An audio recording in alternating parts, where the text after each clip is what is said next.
You're lying awake at 2 a.m. asking yourself the same question for the 100th time. Should I get a divorce?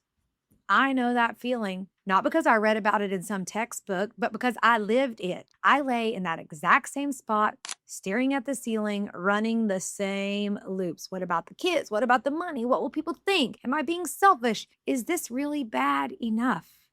I'm Hannah Hembree Bell. I'm a divorce lawyer in Austin, Texas, and I chose divorce. Today, I'm giving you the honest framework I wish someone had given me. Not a lawyer dodge, not a it depends, but the real questions that will tell you whether it's time to go. Why this question is so hard. Here's the thing about should I get a divorce? It's actually about three or four different questions all tangled together. And most women don't realize they're trying to answer all of them at once. There's the emotional question. Am I done? Is there anything left here to save? There's the practical question.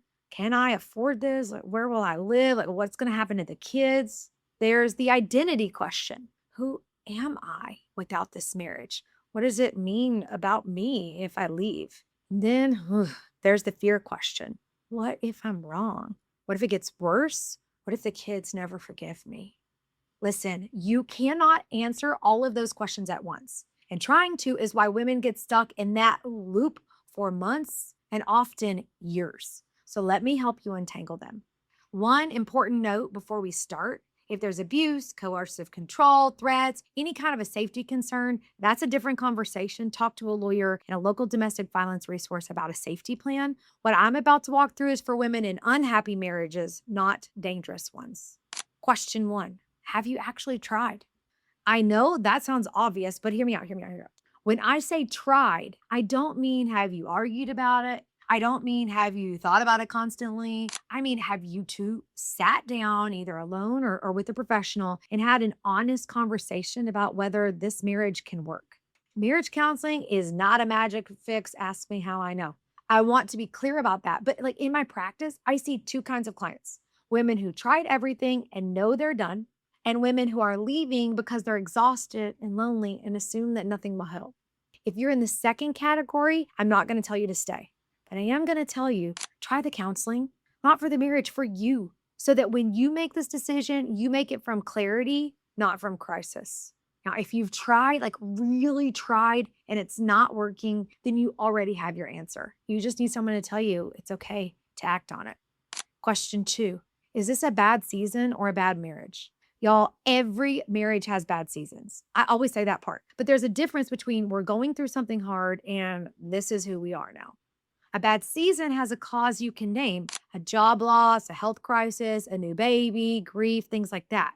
And when the pressure lifts, the marriage recovers. You can look back 6 months later and say, whew, that was rough, but we're okay. A bad marriage doesn't recover when the pressure lifts because the pressure isn't external, it is the relationship.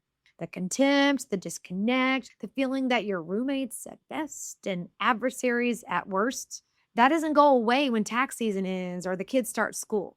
And here's the diagnostic I use with clients. Can you remember the last time you felt safe with this person? Not happy, safe. Emotionally safe, like you could say what you actually think and not get punished for it. If you can't remember, that's important information.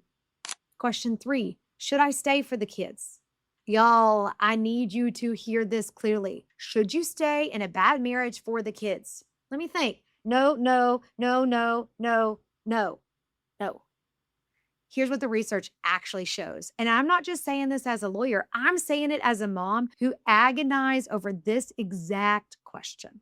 Kids generally do not thrive in homes with chronic hostility, contempt, or emotional harm. What they learn from that environment is this is what love looks like. This is normal. And then, y'all, they go out and they replicate it.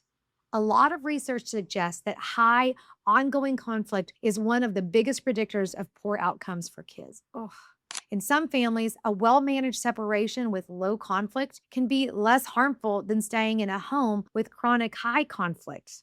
The determining factor is not whether you divorce, it's whether you put the kids in the middle of a war. If you can divorce well, co parent respectfully, keep them out of the crossfire, maintain routines and stability, your kids are going to be okay, more than okay. They'll learn that their mom was brave enough to choose a better life. And that's a lesson they'll carry forever. I know, y'all, that is scary to hear. It was scary for me too. Ugh. But my kids, they're okay. And I'm a better mom now than I was when I was spending all my energy surviving a marriage. Question 4. What if I'm wrong? This is the one that keeps you up at night. And I want to give you a real answer. You might feel doubt afterward. That's normal. There will be moments watching your kids walk into the other parent's house, sitting alone on a Friday night for the first time in years, seeing a photo from when things were good where you may think, like, did I make a mistake? That's not evidence that you were wrong. That's grief. And grief, it's not the same thing as regret. Here's what I tell my clients. You don't need to be 100% sure. You need to be honest. And if you've asked yourself these questions honestly, if you've tried, if this isn't just a bad season, if staying means teaching your kids the wrong lessons, then you're not making this decision rashly, you're making it bravely. And look, sis, you have one wild and precious life. You don't owe it to anyone to spend it being miserable in a marriage that isn't working. The practical step. If you've gone through these questions and you're leaning towards yes, here's what I want you to do. Don't file tomorrow. Don't announce anything. Don't confront your spouse in the heat of emotion. Start preparing quietly. The next video on this series covers exactly what to do before you file. The financial steps, the documentation, the things that will protect you and your kids. That preparation is the difference between a divorce that destroys you and a divorce that frees you. Bitter or better, that's always the choice.